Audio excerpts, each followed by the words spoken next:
I have always been the family disappointment. Growing up in a wealthy New England family with old money expectations were sky high, especially compared to my golden older brother James.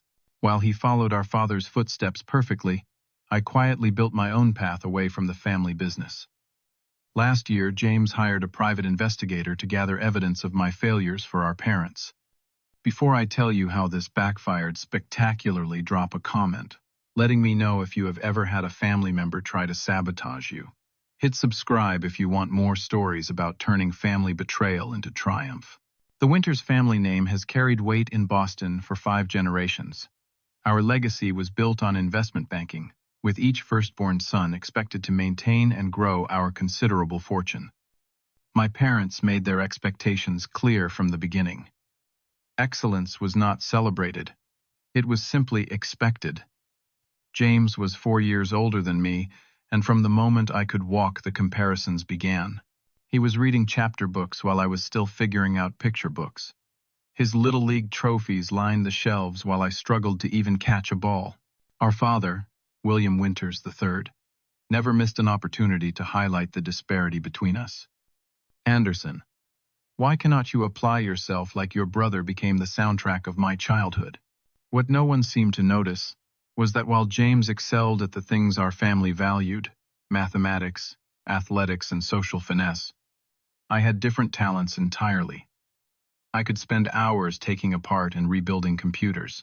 At 12, I created a primitive app to help my mother organize her charity events. These accomplishments were met with polite disinterest from my father and subtle mockery from James. "That is cute," Andy James would say, using the nickname he knew I hated.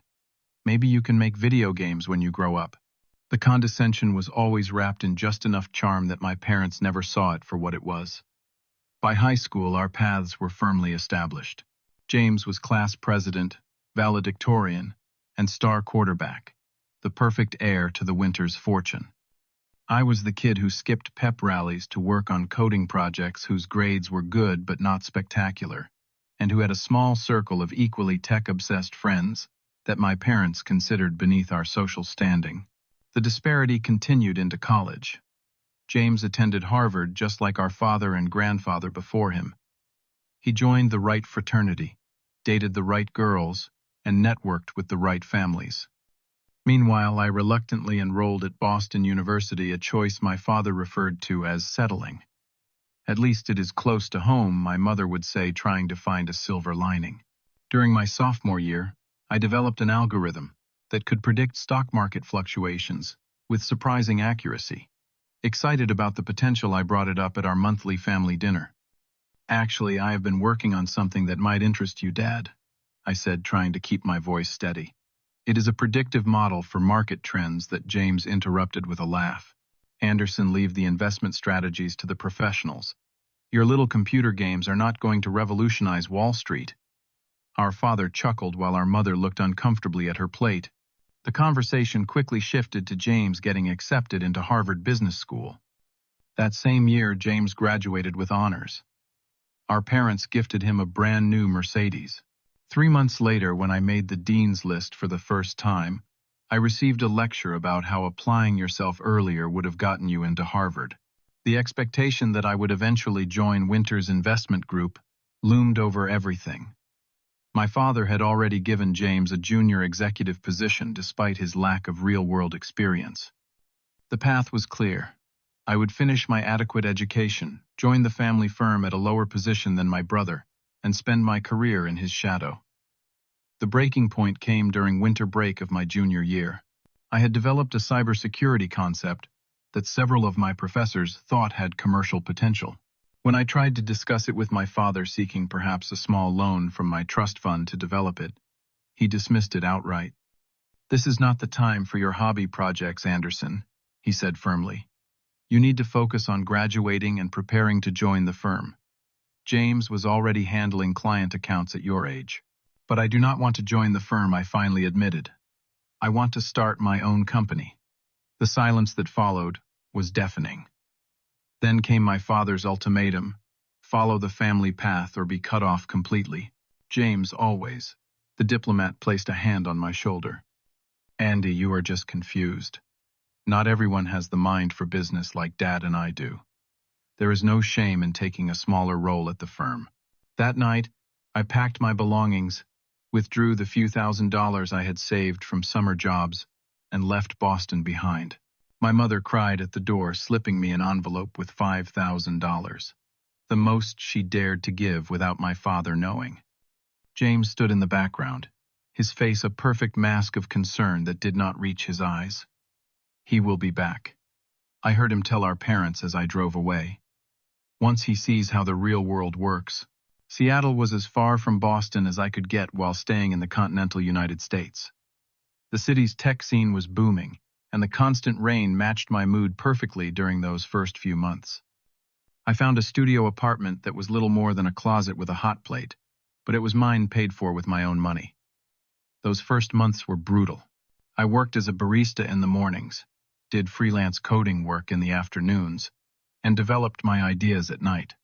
Sleep became a luxury I could rarely afford. The cushy life I had known was replaced by ramen noodles and calculating if I could afford both electricity and internet access in the same month. 4 months after arriving in Seattle, I met Derek Mason. He was in his 60s, a retired tech entrepreneur who became a regular at my coffee shop. One morning he noticed the code on my laptop during my break. "That looks interesting," he said, peering over his glasses. "Security protocol," I nodded, surprised that someone his age would recognize it. "I am working on a new authentication system that adapts to user patterns." What followed was a 2-hour conversation that changed my life. Derek had built and sold 3 successful tech companies and was looking for projects to mentor. He saw something in my idea, and in me, that my family never had. "Kid, you have got something here," he said, "but your approach to the market entry is all wrong." With Derek's guidance, I refined my concept and business plan. He introduced me to potential investors and provided invaluable advice on avoiding the pitfalls that sink most startups. He never offered money. "You will value it more if you earn it," he said. But his knowledge was worth more than any investment. My first attempt still failed spectacularly. I had developed a consumer-focused security app that, despite positive reviews, could not generate enough revenue to sustain itself. The failure was painful, but enlightening. Derek was there the night I had to let go of my 3 employees. "Now you have failed," he said bluntly. "Welcome to entrepreneurship. What are you going to do next?" Instead of giving up, I pivoted. The core technology was sound, but I had targeted the wrong market. Rather than focusing on individual consumers, I rebuilt the platform for business applications. This meant longer development time and higher stakes, but also potentially much higher rewards. For 18 months, I worked in near isolation, refining my cybersecurity platform. I took contract jobs to pay rent and ate the cheapest food possible. Every spare dollar and minute went into development. During this time, my communication with my family dwindled to occasional text messages with my mother. I always told her I was doing fine, and she pretended to believe me. The breakthrough came when I identified a critical vulnerability in how companies were handling cloud data. My solution was elegant, and more importantly, implementable, without overhauling existing systems. Derek helped me present to a group of angel investors who specialized in cybersecurity. "This could be worth millions," one investor said after my presentation. "But why have I never heard of you before?" That question led to a strategic decision. Given my family name and the likelihood that news of any success might reach Boston, I decided to operate my business under a different brand. Publicly, the company would be Sentinel Secure with me, listed in documents under my middle name and mother's maiden name. I would be the genius behind the product, but not the public face. This decision paid off when 3 mid-sized companies adopted our security protocol in the first year. The initial success allowed me to hire a small team and move into actual office space. By year 2, we had 20 employees and were breaking even. Year 3 brought a major contract with Aerotech, a Fortune 500 company, whose executives were impressed with our solution to a problem their internal team had struggled with for years. Within 4 years of leaving Boston, I had built Sentinel Secure into a company with 56 employees and annual revenue exceeding $20 million. Industry insiders knew about our technology, but I maintained a low profile personally. My name appeared nowhere on our website or marketing materials. During rare holiday visits to Boston, I endured family dinners, where James dominated the conversation with tales of his accomplishments at the family firm. He had married Eleanor, the daughter of one of our father's business associates. A perfect society match that delighted our parents. "And what about you?" Anderson James would inevitably ask. Still playing with computers in Seattle, I would offer vague responses about consulting work and developing some projects. My father would sigh disappointedly, while my mother would quickly change the subject. What none of them knew was that the hobby they dismissed had made me independently wealthy, while James followed the expected path, joining elite clubs, attending charity galas, and being featured in Boston business publications. I built something truly innovative. My company was beginning to be recognized in tech circles as a pioneer in adaptive security protocols. Articles about Sentinel Secure appeared in industry publications, though they rarely mentioned me personally. The contrast between our lives could not have been more stark. James lived in a mansion in Beacon Hill that our parents had helped him purchase. I owned a modest but comfortable condo overlooking Puget Sound, paid for entirely with my own money. James drove a new luxury car every 2 years. I kept the same reliable SUV I had bought when we first became profitable. James had a marriage that looked perfect in family Christmas cards, but lacked any visible warmth. I dated occasionally, but focused primarily on my company finding fulfillment in creating something meaningful. Most importantly, while James continued to seek our father's approval with every decision, I had finally stopped caring whether William Winters III thought I was a success. I should have known James would not leave well enough alone. At Christmas dinner 5 years after I had left Boston, his questions became more pointed. "So, Anderson, I looked up this consulting firm you claim to work for, but could not find anything," he said casually over dessert. "Curious, is it not?" I shrugged. "Small company, specialized clients. And yet you can afford flights back to Boston, and that watch," he continued, eyeing my wrist. The watch was nothing extravagant, a mid-range Tissot I had bought to celebrate a successful quarter. But James had always had a keen eye for such details.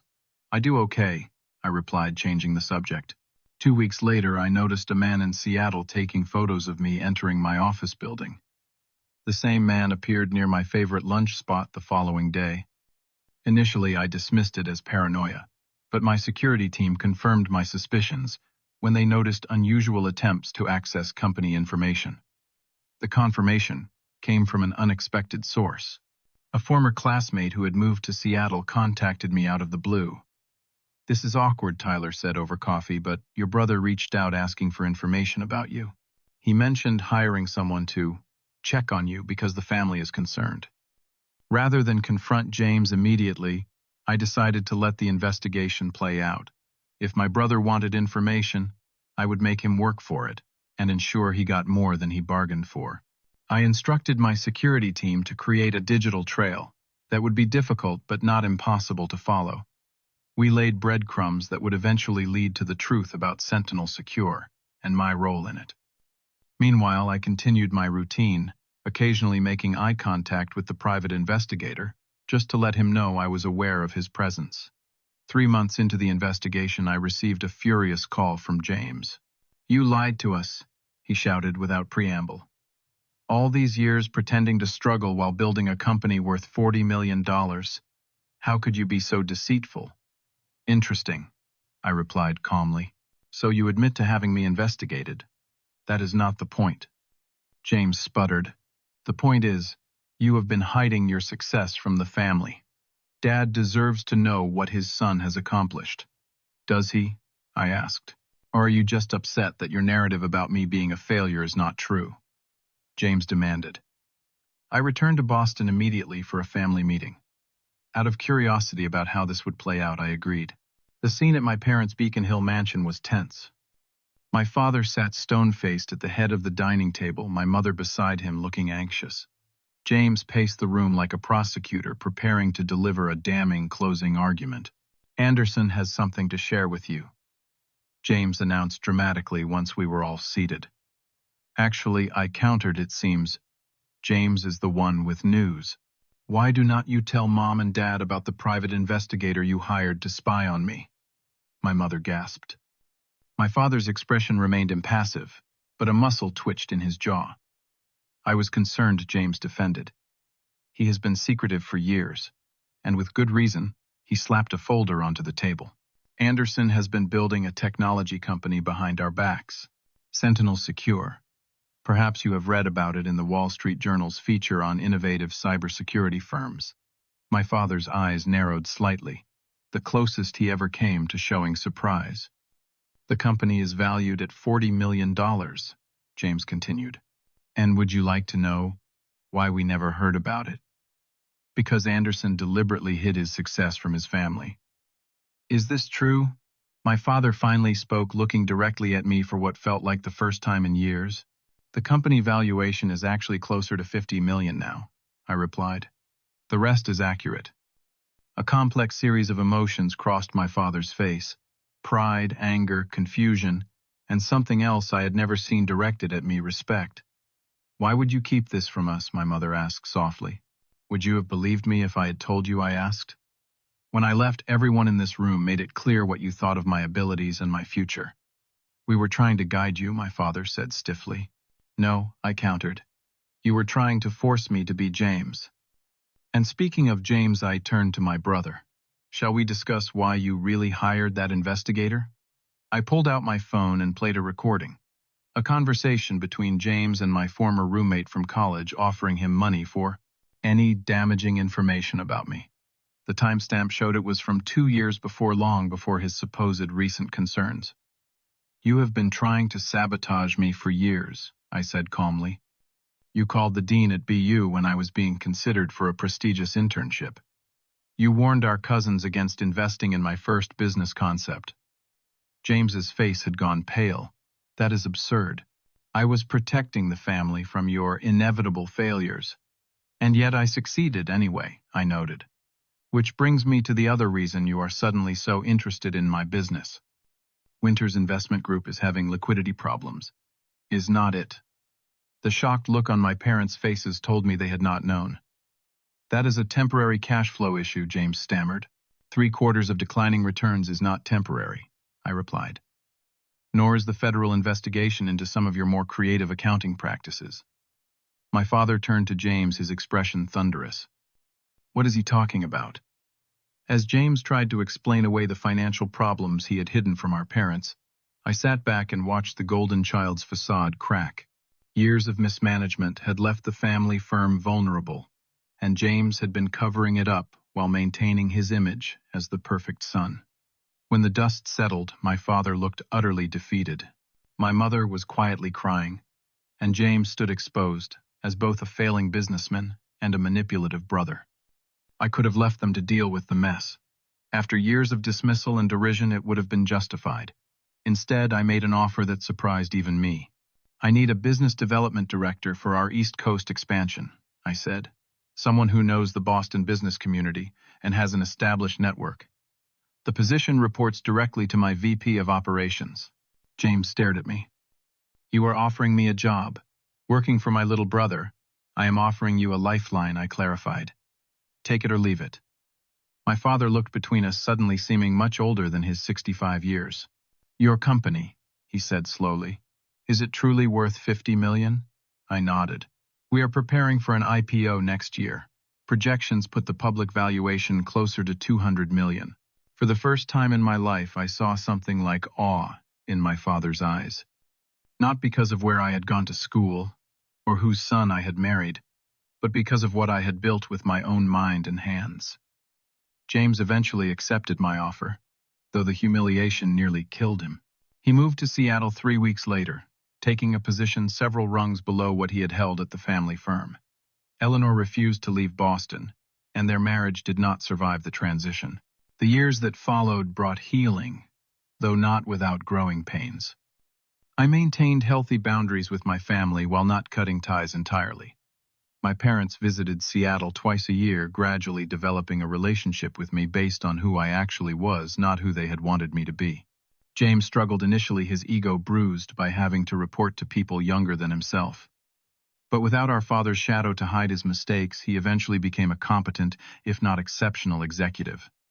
We would never be close, but we developed a professional respect that was better than the toxic dynamic we had grown up with. Sentinel Secure went public 18 months later with a valuation of $220 million. The shy, disappointing second son of William Winters III had created a legacy that surpassed 5 generations of traditional banking. The greatest revelation for me was not financial success, but understanding how adversity had shaped me in ways privilege never could. Being cut off from family resources forced me to develop resilience. James's attempts to undermine me had made me more determined and strategic. Even my father's dismissal had freed me to pursue my own path without seeking his approval. With my newfound resources, I established the New Path Foundation, providing mentorship and seed funding to young entrepreneurs from non-traditional backgrounds. Derek Mason served on the board until his passing, continuing to offer the wisdom that had been so crucial to my own journey. I found peace in the knowledge that I no longer needed my family's validation. The wounds they had inflicted had healed into strengths. The barriers they had erected had become stepping stones. Looking back, I realized that James and I were both victims of our father's narrow vision of success. While I escaped to create my own definition, James remained trapped in a role that never truly fit him either. There is a certain tragedy in that realization, even amid my triumph. The most profound lesson from my journey was that family wounds, painful as they may be, can become our greatest catalysts for growth.